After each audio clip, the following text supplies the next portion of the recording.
अगर मेरी इतनी जरूरत होती किसी रैली में, किसी प्रेस कॉन्फ्रेंस में बोलने की, तो मेरे को मार मार के मुसलमान बना देगा। पॉलिटिकल पार्टी की आवाज नहीं निकलती, इसलिए नहीं निकलती कि एक माहौल बन गया कि अगर मियाँ को सपोर्ट किया तो हिंदू वोट भाग जाएगा, इसलिए बोलने को तैयार नहीं। लास्ट सेंसस कहती है 14.5%। जब आपके आंखों में आंसू है, आपके दिल में दर्द भी है और डर भी है, तो आप बताइए 2.3% के दिल में क्या हो? 25 दिसंबर को याद रखिए, उस समय क्या हमारे सिख समाज, ईसाई समाज के जो हमारे भाई हैं, क्या उनके चर्च पर हमला नहीं हुआ? याद रखना, जब नफरत बढ़ जाती है तो वो फिर कभी किसी धर्म को नहीं देखती। मजाक बना दिया है खुलेआम।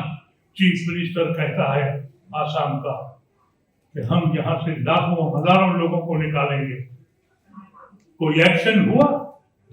आप कहते हैं कि कॉन्स्टिट्यूशन से चलो, कहाँ है कॉन्स्टिट्यूशन? मस्जिद हो, मदरसा हो, कब्रिस्तान हो, दरगाह हो, बार बार हमले करना ये कोई इत्तेफाक नहीं हो सकता। अगर एक बार दो बार कोई घटना हुई तो हम मान सकते हैं कि इत्तेफाक हो गया, लेकिन बार बार उस चीज को दोहराना ये यकीनन एक खतरनाक साजिश है। जिस मुल्क में पुलिस बेईमान के साथ मुतासिब हो जाए वो समाज बनता नहीं है, वो मुल्क टूट जाता है। ये मुल्क तोड़ने के चक्कर में आते हैं।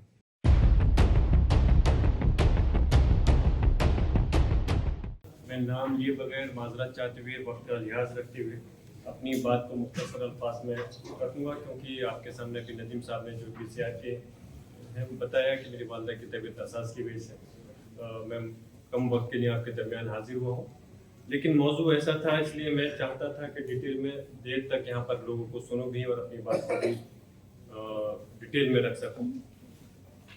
जो आजकल के हालात हैं और जो हम आज प्लेसेस ऑफ वर्शिप एक्ट के ऊपर तस्करा करने के लिए यहाँ इकट्ठा हुए हैं, इसमें कोई दो राय नहीं कि जिस तरह से जब ये कानून बना था, और हमने पहले भी कहा कि ये कानून कोई सड़क पर नहीं बना, किसी आम आदमी ने नहीं बनाया, इस देश की सबसे बड़ी पंचायत ने बनाया था, जिसको भी हमारी भारत की संसद ने। लेकिन अफसोस है कि आज उस कानून की लगातार धज्जियां उड़ाई जा रही हैं और उस कानून की रखवाली के लिए जहाँ हमारी संसद को आगे आना चाहिए था, लेकिन वो चीज़ हमें नजर नहीं आ पा रही। जिस तरह से आज इस कार्यक्रम को APCR और IMCR ने मिलकर के रखा है, मैं उम्मीद करता हूं कि कुछ न कुछ सिर्फ यहाँ पर तकरीर के साथ साथ लोग आगे के लिए पॉलिसी बना पाएंगे कि जिससे कि हम आगे के लिए एक स्ट्रेटजी बना करके इस पर काम कर सकें। काम हमारा सिर्फ प्लेसेस ऑफ वर्शिप एक्ट को बचाना नहीं है, बल्कि हमारा इस मुल्क के अंदर उस अखलाक को, उस तहजीब को, उस भाईचारे को, उस संविधान को बचाना है जिसको कि बार बार तोड़ने की कोशिश की जा रही है। मस्जिद हो, मदरसा हो, कब्रिस्तान हो, दरगाह हो, बार बार हमले करना ये कोई इत्तेफाक नहीं हो सकता। अगर एक बार दो बार कोई घटना हुई तो हम मान सकते हैं कि इत्तेफाक हो गया, लेकिन बार बार उस चीज को दोहराना ये यकीनन एक खतरनाक साजिश है। और इस साजिश को हमें रोकने के लिए, नाकाम करने के लिए सबको एक साथ होना होगा। याद रखना, ये आजादी हमारी जो मजहब की आजादी है, ये सिर्फ हमारा मजहब आजादी नहीं देता, बल्कि हमारा संविधान का आर्टिकल 25 हमें इजाजत देता है कि हम किसी भी अपने मजहब को माने, उसको इख्तियार करें और उसका हम प्रचार करें। प्रचार करने की आजादी तो बहुत दूर की बात है कि आज हम अपने इबादत गांव की हिफाजत ही नहीं कर पा रहे हैं। प्लेसेस ऑफ वर्शिप एक्ट में साफ तौर पे ये कहा गया कि जो कोई भी धार्मिक स्थल, वो कोई मस्जिद के लिए नहीं है। यहाँ पे मेरे दूसरे समाज से भाई भी ताल्लुक रखते हैं, हमारे आपके बीच में कोई झगड़ा नहीं है। झगड़ा हमारा उनसे है जो इस हमारे मजहब के लोगों को की इबादत गाहों को टारगेट करके तोड़ना चाहते हैं और जो हमारे इस मुल्क को तोड़ना चाहते हैं। हमारी लड़ाई उन लोगों से है। और जिस तरह से हमारा वर्शिप एक्ट में कहा गया कि कोई भी धार्मिक स्थल अगर 1947 से कोई जो अपनी स्थिति में है उसके में कोई बदलाव नहीं किया जाएगा। लेकिन अफसोस है उसके बाद में भी कि उसके अंदर कोई भी आदमी, चलता फिरता आदमी आज एक प्रार्थना पत्र एप्लीकेशन रेट दाखिल करता है और उसके बाद में उस पर सर्वे की भी इजाजत दे दी जाती है। ये मेरा अधिकार है कि मैं यहाँ पर खड़ा हूँ अगर अपने आजाद मुल्क के अंदर, तो मैं इस चीज को अपनी जिम्मेदारी से कह सकता हूँ कि अगर सरकार गलत कर रही है तो उसके ऊपर भी उंगली उठा सकता हूँ, और अगर कभी कोई माननीय न्यायपालिका का कोई जजमेंट है तो उससे मैं इत्तेफाक भी रख सकता हूँ। यही हमारी मुल्क की आज़ादी है, यही खूबसूरती है और यही हमारा संविधान है। लेकिन जिस तरह से बार बार इन चीजों को दोहराया जा रहा है, अगर हम लोग नहीं समझेंगे तो फिर आने वाली नस्लें याद रखना हमें कभी माफ नहीं करने की है। जिस तरह से आप ये मत सोचिए कि सिर्फ आज मुसलमान या उनकी इबादत गाहें खतरे में हैं। 25 दिसंबर को याद रखिए, उस समय क्या हमारे सिख समाज, ईसाई समाज के जो हमारे भाई हैं, क्या उनके चर्च पर हमला नहीं हुआ? याद रखना, जब नफरत बढ़ जाती है तो वो फिर कभी किसी धर्म को नहीं देखती। जब नफरत बढ़ जाती है तो वो सिर्फ और सिर्फ किसी भी धर्म को देखे बगैर हमला करना शुरू कर देती है। आज हम ना तो इस देश को छोड़ सकते हैं, ना ही हम अपने मजहब के साथ में कोई समझौता कर सकते हैं। हमारे इस देश को आजाद कराने में हमारे बुजुर्गों का खून पसीना शामिल है, तो ना तो हमसे कोई हमारी कोई मजहबी आजादी को इस देश की कोई ताकत छीन सकती है, ना ही हमारी इस मुल्क से हमें कोई निकाल सकता है। ये बात मैं जिम्मेदारी के साथ इस बात को कह सकता हूँ। और मैं आज अगर यहाँ पे खड़ा हूँ तो यकीनन प्लेसेस ऑफ वर्शिप एक्ट पे चर्चा करने के लिए खड़ा हुआ हूँ।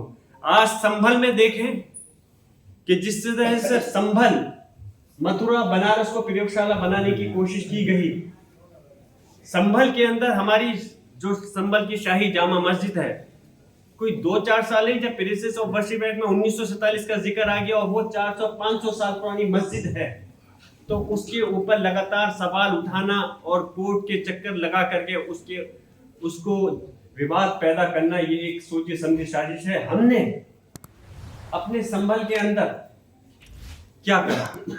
हमने कोशिश करी कि जो हमारा धार्मिक स्थल है, जो हमारी इबादत गाह है, उसके साथ कोई छेड़खानी नहीं होनी चाहिए, और ये हमारा कानून कहता है।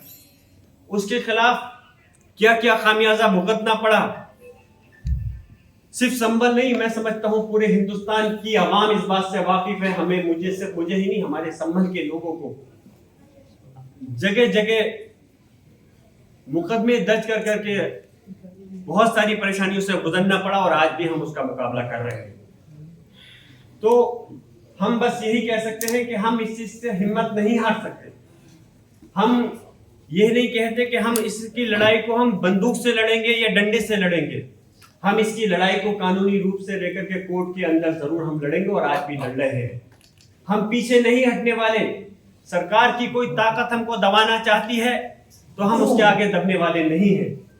हमारे मोहतरम जनाब अदीब साहब ने भी अभी फरमाया, बहुत तफसील से बात रखी। यकीनन आज इस हिंदुस्तान के अंदर अभी इंसानियत मरी नहीं है, खत्म नहीं हुई है। जैसे बताया, पंजाब के लोगों ने, हमारे सिख समाज के भाइयों ने हमें मस्जिद और हमारे मस्जिद के लिए बनाने के लिए जगह भी दी। तो यकीनन ये चीज साबित करता है कि आज भी इस देश के अंदर इंसानियत जिंदा है, भाईचारा जिंदा है, और हम उसके तहत इसको आगे बढ़ाते हुए काम करते रहेंगे। लेकिन मैं यकीनन यहाँ पर मुसलमान में सिर्फ पार्टी का के वो रखने नहीं आया, लेकिन जैसा अदीब साहब ने कहा था कि किसी पार्टी के नेता पे कोई टिप्पणी होती है तो आवाज को उठाते हैं।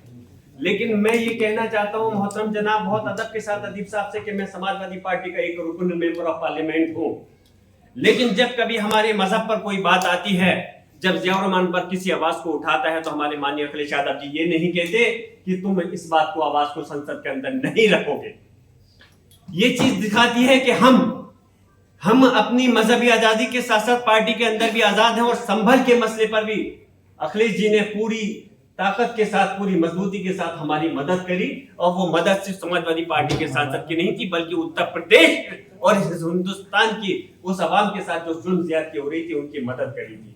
मैं अपनी बात मुख्तसर करते हुए आप सब लोगों का तहे दिल से शुक्रिया अदा करता हूं, और इस बात की दरख्वास्त करते हुए कि याद रखना कि आज अगर आप लोग नहीं समझे तो आने वाली नस्लें माफ नहीं करेंगी। हमें आपको मुस्लिम समाज के साथ साथ सभी अल्पसंख्यक लोगों को, और खासतौर से हमारे चाहे दलित भाई भी हों, उनको सबको मिलकर करके एक इत्तेहाद कायम करना होगा और उस इत्तेहाद के तहत हमें इस जंग को लड़ना होगा। प्लेसेस ऑफ वर्शिप एक्ट की हिफाजत कोर्ट के लिए तो हमें करनी है ही, लेकिन हमें और आपको मिलकर के एक स्ट्रेटजी तैयार करनी पड़ेगी। आज आप हजरात सब इकट्ठे हुए हैं एक बहुत अहम मसले के ऊपर,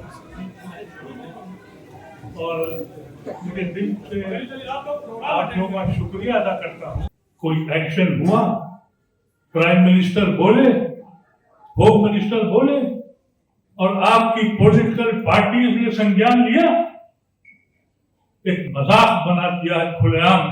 चीफ मिनिस्टर कहता है आसाम का कि हम यहां से लाखों हजारों लोगों को निकालेंगे। कोई एक्शन हुआ?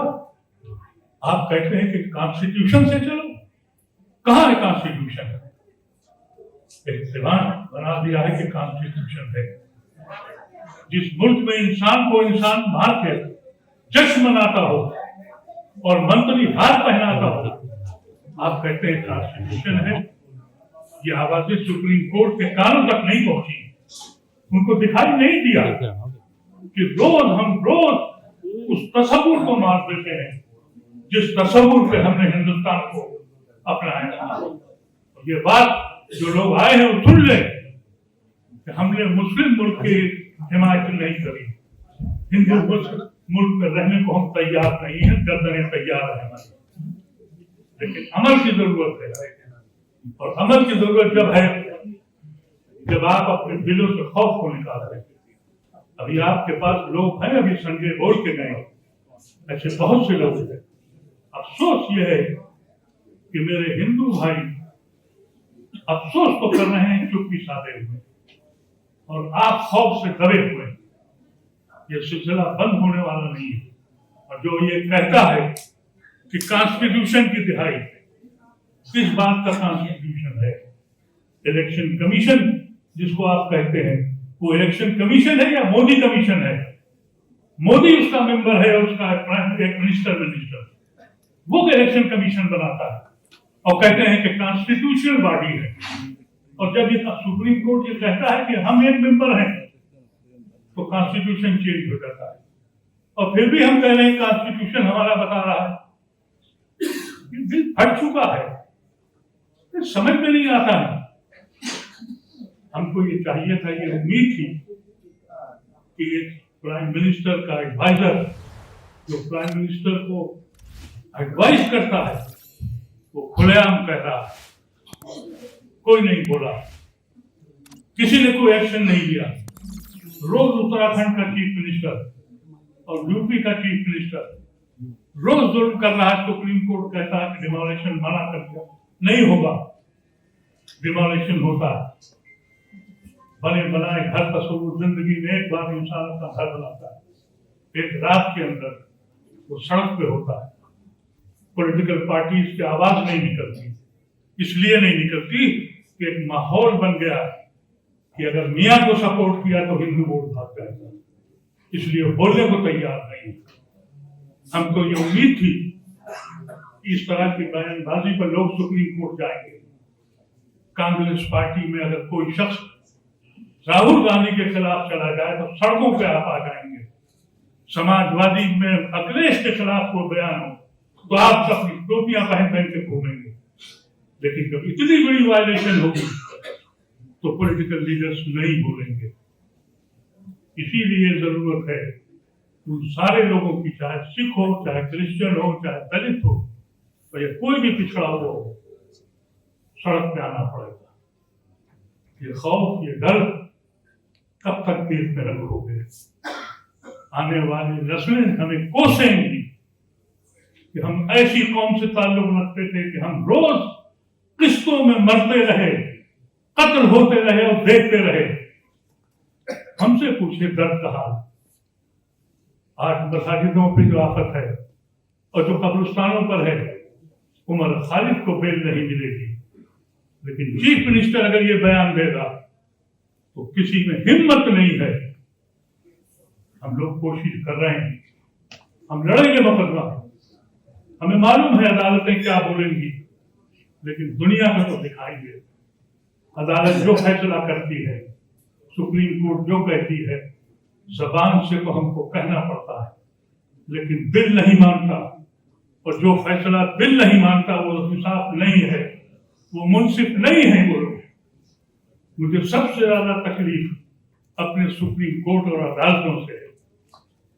बच्चों की जिंदगियां 5-5 साल तुमने बात दी, ये इल्जाम लगा करते कि ये आतंकवादी। और एक बात और हकीकत है कि आजाद हिंदुस्तान के बाद चाहे कांग्रेस हो या कोई पार्टी हो, उसने हम पे एतबार नहीं किया। सबसे पहले हमारे मदरसों को घेरा, हमें मुसलमान होने के नाम पर हमें हमेशा मशकूक रखा, लेकिन कम से कम ये सितम नहीं किया जो आज हो रहा है। और उसकी वजह यह है कि हमने अपनी कुव्वत का मुलाजा नहीं किया, अपने सरों को हिलाया नहीं। हम सब कुछ कर ले, हमें हिम्मत नहीं है कि हम इस हाल के बाहर एक जलसा कर सके। इसलिए नहीं, हमारे पीछे कोई नहीं। यकीन मानिएगा, अगर कोई कौम जिंदा होती तो इस वक्त यहाँ नहीं, ये जो मैदान है रामलीला का, यहाँ सरों की गिनती होती। लेकिन हम सिर्फ ये कह रहे हैं फला मस्जिद में गई, फला बयान हो गया, इससे कैसे चले? अरे आपके साथ सिख लोग मौजूद हैं, आपके साथ क्रिश्चियन यहाँ बोल के गए हैं, आपके साथ न जाने कितने सैकड़ों हिंदू हैं। हिम्मत तो दिखाइए, सरों को तो गिनाइए। ये कैसे लोग हैं? वजह यह है, इनको मालूम है इन गुंडों को ये अकेले नहीं चलते हैं। अभी एक नेक बंदा, उसने उत्तराखंड में एक दुकान को बचाया, उसने अपना नाम दीपक, मोहम्मद दीपक कर दिया। उसको लूटने, उसको मारने के लिए जब गए, वो फोटो देखिए, पुलिस साथ जा रही है, गुंडे साथ चल रहे हैं, और पुलिस सबसे बड़ी गुंडा बन चुकी है। जिस मुल्क में पुलिस बेईमान के साथ मुतासिब हो जाए, वो समाज बनता नहीं है, वो मुल्क को टूट जाता है। ये मुल्क तोड़ने के चक्कर में आते हैं, और हम हैं कि अभी सिर्फ बातें कर रहे हैं। ये मसला आज सुबह इस बात पे डिस्कस हुआ कि जो भी मसाजिदें, कब्रिस्तान और जो भी रिलीजियस जगह हैं, हमारी हों, क्रिश्चियंस की हों, सिख भाइयों की हों, जिसके भी हों, हम एक साथ खड़े हों, अपनी कुव्वत का मुजाहरा करें और डरना बंद करें। और एक बात याद रखिएगा, अगर कुर्बानी देनी है तो पार्ट टाइम नहीं दी जाती, पूरा वक्त देना पड़ता है। कोई हुकूमत हो, कोई बात सबूत हो, जब तक आप पूरी कुव्वत के साथ वक्त नहीं लगाएंगे, ज्यादा लोग नहीं चाहिए, 200 लोग खड़े हो जाइए, सिर्फ 200 लोग। इसी दिल्ली में केजरीवाल 50 आदमी कमिटेड लेके खड़ा हुआ और हाकिम वक्त बन गया। हम 200 आदमी इकट्ठा नहीं करते, हम लोग कोशिश करते हैं। और हमारे दिल से पूछिए कि हमारे दिल में क्या आग लगी। हुकूमत से नहीं, अपनी कौम से आग लगी। बेहिसी की चादर ओढ़ रखी है उन्होंने, खौफ से डरे हुए हैं। ये नहीं मालूम उन्हें कि उनकी आने वाली नस्लें क्या करेंगी। उनको ये मालूम होना चाहिए हम वो लोग हैं जिसने अपने खून को बांटा था, हम वो लोग हैं जिसने जिना को ठुकराया था, हम वो लोग हैं जिसने गांधी को मारा था। आज हम ही मुश्तबा और मशकूक, और हमारी बस्तियों में हम गुनहगार के हिस्से से रह रहे और बोलने को हम तैयार नहीं हैं। मैं समझता हूँ ये जो आज आप तशरीफ लाए, पूरा वक्त दिया, कमिट कीजिए, हर मौके पे हर जगह मुकदमे दायर करिए, इनको परेशान करिए, इसलिए कि जहां जहां हो हर जिले में बोलिए। देखें कब तक अदालतों के काम नहीं सुनेंगे, कब तक अदालतों के हाथ नहीं चलेंगे। अदालतों का हाल ये हो गया है, कमेंट्स बहुत अच्छे करते हैं, लेकिन जब लिखने बैठते हैं तो हाथ थकला जाते हैं। और हमसे कहा जाता है एतबार करो, अदालत को मान लो। अदालत के फैसले बाबरी मस्जिद से लेकर उमर खालिद तक आपने देख लिए हैं। हैरत होती है इस मुल्क पर और कहा जाता है कि गर्व से कहो। मैं गले लानिया कहता हूं, मैं गर्व से कभी नहीं कहूंगा। ये मेरा मुल्क गर्व करने वाला नहीं है, शर्म करने वाला है। और शर्म करता हूं यहाँ के प्राइम मिनिस्टर को, यहाँ की हुकूमतों को, और अफसोस करता हूं अपनी कौम की बुज़दिली और नाकामी। हिम्मत करिए, मैं नहीं कहता कि लाठियां उठाइए, मैं नहीं कहता कि पत्थर चलाइए, लेकिन वो वक्त आ जाएगा अगर हुकूमत हिंद की समझ में नहीं आया कि जो लोग पत्थर मारते हैं, खुदा न करे कहीं बंदूकें उठा ली तो इस मुल्क का अंजाम क्या होगा। उस वक्त से हम डरते हैं, उस वक्त से हम बचाना चाहते हैं इस मुल्क को। और सुनने वाले सुन लें और हाकिमों को बता दें कि अगर हमने क़यादत छोड़ दी तो जो क़यादत आएगी वो तुम्हारे साथ वैसे ही तलवार चलाएगी जैसे तुम्हारे गुंडे हमारे ऊपर तलवार चलाएंगे। बहुत बहुत शुक्रिया। अगर मेरी इतनी जरूरत होती किसी रैली में, किसी प्रेस कॉन्फ्रेंस में बोलने की, तो मेरे को मार मार के मुसलमान बना देता और या फिर जेल में करने को किया जाता। इक्का दुक्का वाली पिटाई हुई, सवाल मुश्किल था, मगर इतनी जरूरत मेरी हुई नहीं। मेरे को जरूरत हुई क्योंकि इनके ऊपर हाथ है, उनको शय है। और ये मैं इस वास्ते कह रहा हूँ कि आज सुबह भारत के अखबार नवीस और खासकर संपादक लोगों का जो गिल्ड है, जो हम तो जा रहे थे, एक माहौल है, एक कमेटी है, उसमें बहस हुई थी कि कश्मीर के पत्रकारों को बुला के उनकी बात सुननी चाहिए। जब ये आया कि कश्मीर के पत्रकारों की बात सुननी चाहिए तो एकदम इसके ऊपर एक राइटर आया कि उन पत्रकारों की जो टेररिस्ट नहीं है। उस पर मेरा लिखित में बयान है कि जिस पत्रकार के हाथ में बंदूक नहीं है, सिर्फ कलम, सिर्फ लैपटॉप, सिर्फ माइक्रोफोन, सिर्फ मोबाइल है, वो आदमी या वो औरत टेररिस्ट नहीं है। और उसको बुलाइए, उससे बात कीजिए, उसकी बात सुनिए। ये दो बातें मैं यूँ कह रहा हूँ कि आजकल माहौल क्या आ गया है, माहौल कैसा बन गया है। फिफ्थ स्टेट, वकील, जजेस क्या कह रहे हैं। इलाहाबाद हाईकोर्ट का एक बयान है, जज साहब ने बोला अगर आप घर के अंदर दुआ मांग रहे हैं तो ये आपको इजाजत है। तो कहने की बात है, घर में आप खाना खा रहे हैं, आपको इजाजत है, घर में आप दुआ मांग रहे हैं, आपको इजाजत है। किसकी जरूरत पड़ी घर में दुआ मांगने की? और आपकी जज साहब जरूरत कैसे हुई ऐसे स्टेटमेंट दे देते? आप बोलिए कि अगर जॉन दयाल घर में दुआ मांग रहे हैं और अगर आप उनको डिस्टर्ब करेंगे तो आपको पकड़ के जेल में डाल दिया जाएगा। ये आप बयान दीजिए, तब लोगों को कुछ इबरत आएगी। आप ये बयान दे रहे कि आप घर में दुआ मांगे, आपको कोई तंग नहीं करेगा। मीनाक्षी ने आपको बयान कर दिया ईसाइयों के साथ क्या होता है। मैं इसके एक चर्च के बारे में बात नहीं, मैं बात करूँगा कॉन्स्टिट्यूशन की। दयाल सिंह ने बोला सरदारों के बारे में कि उन्होंने कॉन्स्टिट्यूशन से वॉकआउट किया, साइन नहीं किया। ईसाइयों ने उल्टा किया। जब कॉन्स्टिट्यूशन बन रहा था, हमारे कई नुमाइंदे थे वहाँ पे, राजघराने की राजकुमारी अमृत कौर, मेरी जात के कैथोलिक फादर जेरोम डिसूजा थे। जब 341 और बाकी चीज़ें डिस्कस हो रही थी तो उनसे पूछा गया कि क्या ईसाई लोग कुछ मांगते हैं, कुछ स्पेशल ट्रीटमेंट मांगते हैं कॉन्स्टिट्यूशन में, कुछ रिजर्वेशन मांगते हैं। तो हालांकि उन बात से बहुत नाराज हैं फादर जेरोम डिसूजा से, मगर उन्होंने कहा नहीं, हम कुछ नहीं, क्योंकि हिंदुस्तान के ईसाइयों को जो तब भी 2.3% थे, आज भी 75 साल बाद 2.3% है। भारत के ईसाइयों को भारत के हिंदुओं पे भरोसा है कि वो हमारी हिफाजत करेंगे, हमारे हकूकों पे हिफाजत करेंगे।